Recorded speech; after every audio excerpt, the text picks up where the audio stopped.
Hello everybody, and welcome to the losers bracket of the Generation Jumble.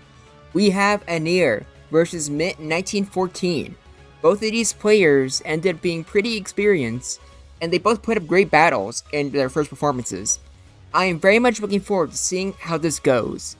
But unfortunately, since it is losers bracket, whoever loses is out of the tournament. But considering this is going to be a best of 3, I know for a fact both of them are going to give it their all.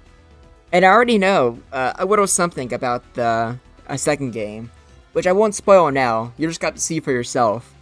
Let's just get this replay started. Now starting off, we have a Jolteon named Ground Beef. So I'm already hating it, because I know for a fact this thing has Pin Missile just to spite me. But there's not much I can really do about that. Okay, going into Sceptile. Interesting, considering that this Jolteon could paralyze you. Using 2 electric types, that's interesting. But I guess the name's pretty appropriate there. I guess like the other names for Mint 1914's Pokemon are also the ones of all time. You got Big Mama, Heat Demon, even though Ninetales is frail AF. And you have Green Legend. Base names, but unfortunately it does go down to the Zapdos. Going back into Jolteon. Hopefully this Jolteon has rest, but I kinda doubt it. Even so, it can still put up a good fight against the Zapdos, as you've seen there. But unfortunately, Wind Bolt has, Oh, is this just a mono electric type team? Okay, that is interesting. Now, does this Regieleki go for Explosion? It doesn't look like it needs to. Just goes for an insanely powerful Thunderbolt. Like, holy crap, I did not think Thunderbolt would actually hurt that much. Okay. Takes out the Ninetales too. So far, this is looking like a very quick game. Honestly, yeah, yes, go for the Explosion. And you get a crit! Okay, that is awesome. You love to see it. Oh, and it's just Starmie. Oh, that is unfortunate. Thunderbolt will hurt. Into an actual KO. Okay, so Anir very decisively won game 1 with what looks like a mono electric type team. Okay, that was very fun. Okay, game 2. We have a Zapdos mirror. Very interesting. You don't see those very often. One of them I do think has a better name. But going into the Gliscor, it makes you wonder why you like stayed in with Zapdos in the first place. What was really the point of versing a game paralyzed? That you had a free switch in the Zapdos there. But this Articuno, unfortunately gets toxic, but gains some good damage in on the Chansey.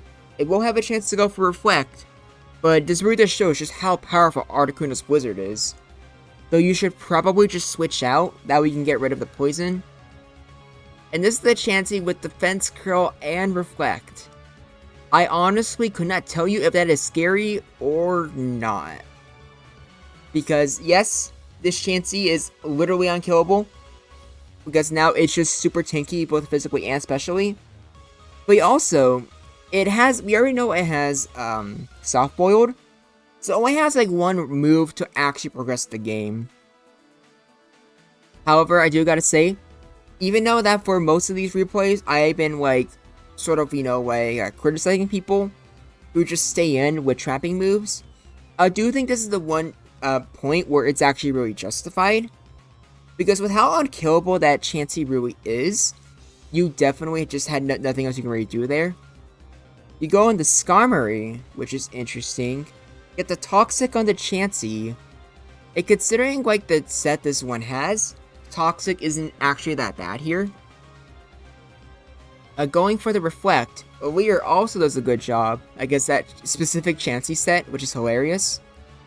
Now, do you go for Drill Peck? Yes, you do. You get a crit, does a third to Tauros, switching the Ninetales, and a crit also does half health, which just, I think that says more about Ninetales than does about Skarmory. Going for the Confuse Ray, and Anir says in chat, Poison's gonna make things faster, which, like, technically true, but not gonna help too much. Oh man, that Hyper Beam missing is really unfortunate. Chansey would have gone down if it weren't for that. That is sad, but at least this Skarmory can take on this Chansey pretty well. Like, it can go for soft boiled, but that's like all it can really do.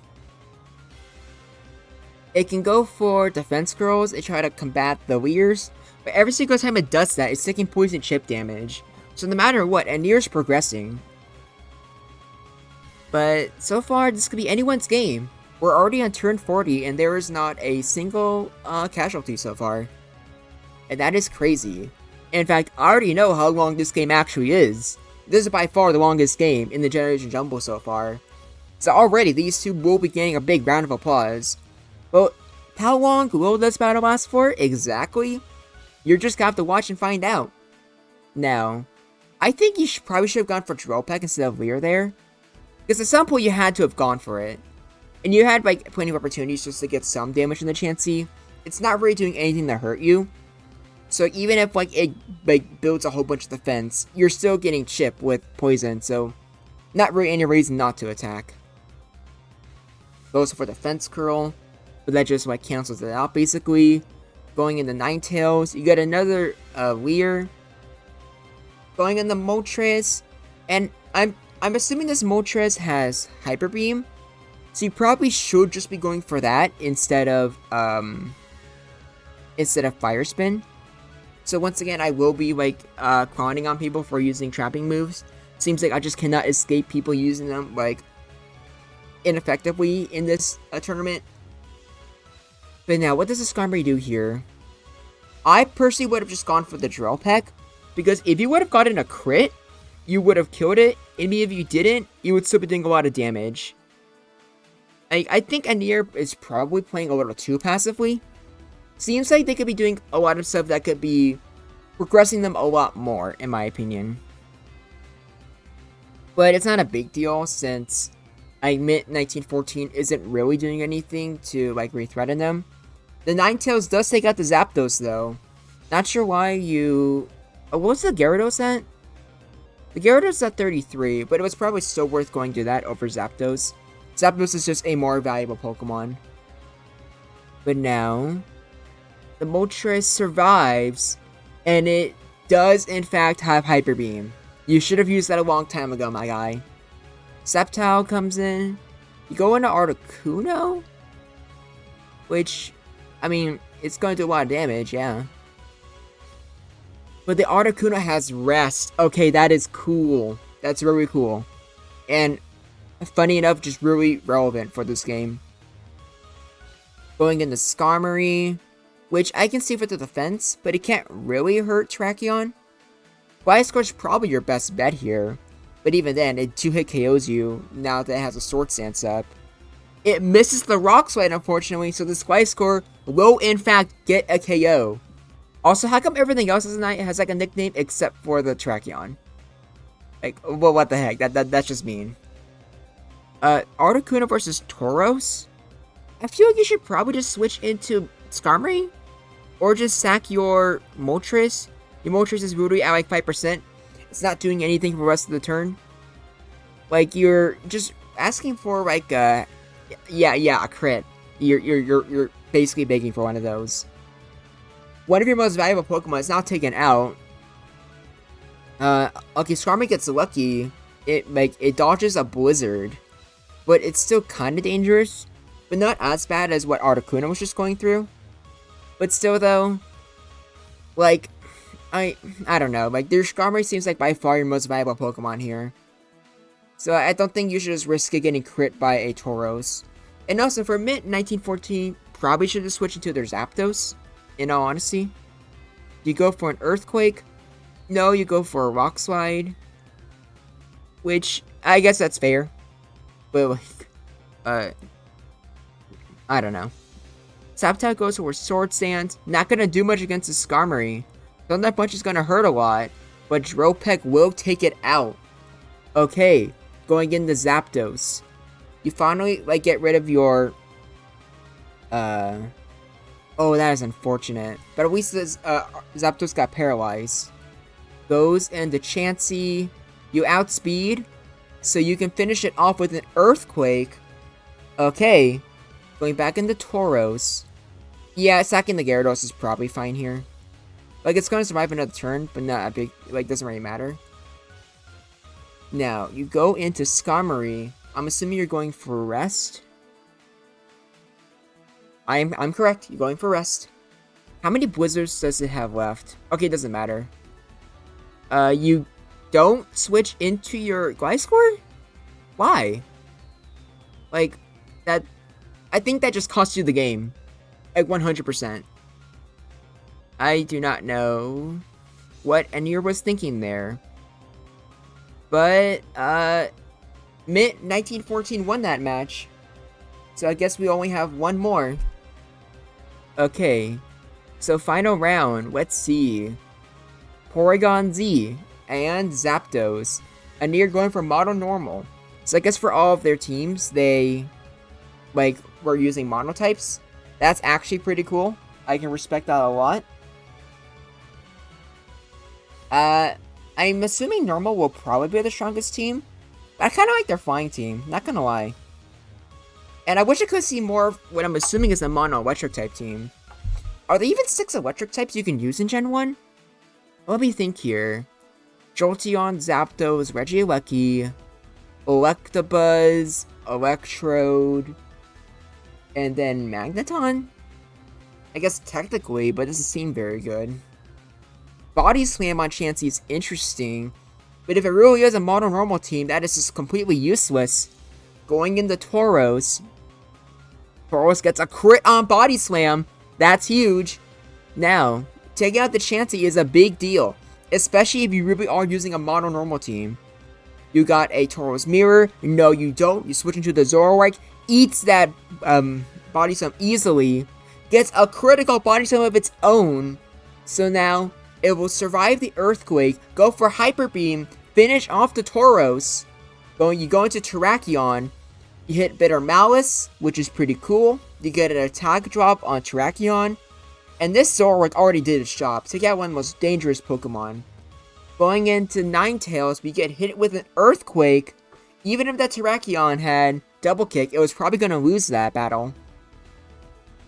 Confusion's annoying, but I don't think it's the biggest deal in the world. You go into Chansey, you can probably handle the Sceptile. But you might be in Hyper Beam range, but I'm not entirely sure.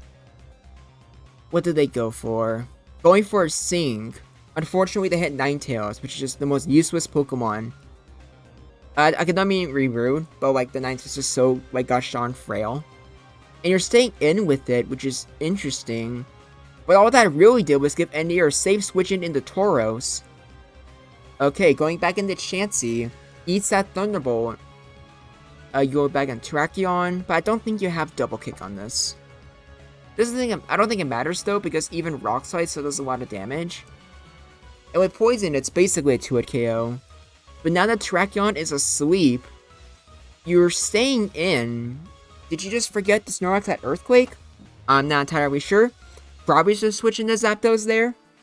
But I guess you got a free switch in, which is something, I guess. Zapdos gets fully paralyzed and then dies to a critical Blizzard. It's just a Sceptile against the world. But I think Anir probably has this. Oh, it goes for self-destruct! Let's go! Okay, that was a cool way to win. And there we go for our first Losers Bracket game. Anir takes it. Anir is still in this. Mint 1914. Unfortunately, you are no longer in this tournament. But we will be having more. There will be a Generation Jumble Season 2. So do not go anywhere. Not to mention, if you want, you can always just have practice games. Those 3 games are a lot of fun. But holy crap, 99 turns. For once, a Generation 1 game actually felt like it was a Generation 1 OU game. So that was funny. But I think that's about it. Thank you all for watching. And until next time, this is Groundback. And I look forward to hearing from you.